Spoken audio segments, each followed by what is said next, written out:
Lindsay for hosting and putting together this amazing event. I didn't do anything, so you can seriously thank her for everything.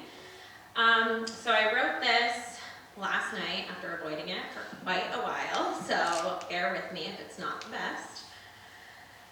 Death and I go way back. Seriously, when I say way back, I mean I was seeing spirit when I was just 2 years old. Just imagine how tough it was making friends in preschool when you can't really tell who's living or dead.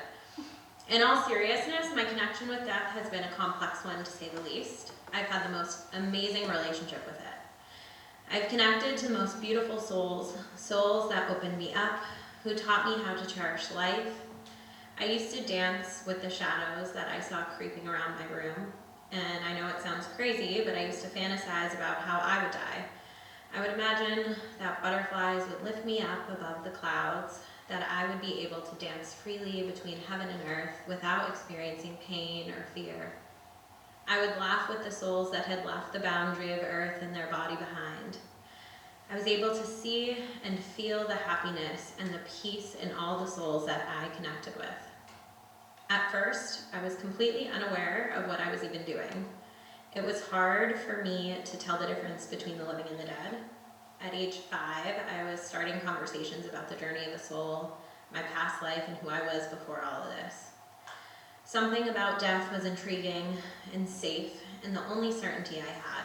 It was forever and will always be the only thing that is guaranteed with all life. My life had been very chaotic at a very young age, and in times of trouble or uncertainty, I leaned into my friends on the other side. I was never scared to die, and I wasn't scared of losing anyone either, at least not at first. My first experience with death was the loss of my cousin Tommy. He passed away very unexpectedly in an accident when I was just 7 years old.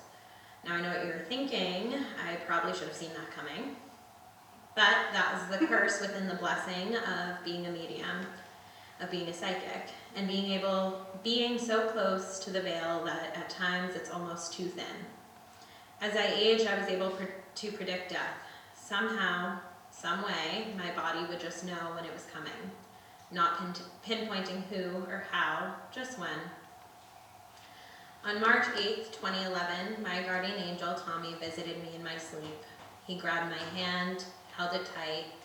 He looked me in the eye and said, "Don't worry, everything's gonna be all right. I'm gonna handle it." I could smell him, I could feel him, and I could see him. 2 days I spent worrying, obsessing, texting, calling all of my loved ones, wondering who would be next. Now, if you know me, you know where this one goes. March 10th, 2011, at approximately 4:30 in the morning, my brother and best friend tragically transitioned into the spiritual world. Without words, without knowing, I knew he was gone. I could feel it. At this point, my relationship with death and the afterlife became a broken one, somewhat toxic. I had never been so angry in my entire life, and I didn't understand it either, but I didn't want to. I shut off all my connection to the spiritual world. With that being said, I began coping in the worst way possible, which we won't get into because I really fancy my angelic appearance. April 30th, 2011, my heart sank and the familiar feeling was back. I spiraled into an anxiety attack and laughed with my father as he tried to cheer me up. "Dad, someone's gonna die," I said.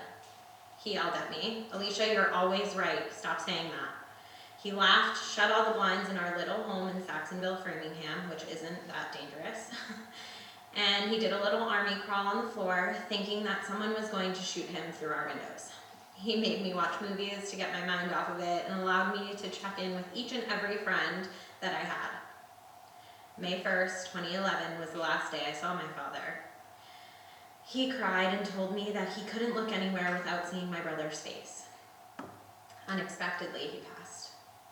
I met death, I shook its hand, I looked it in the eye, I danced with it, feared it, and at times even prayed for my own.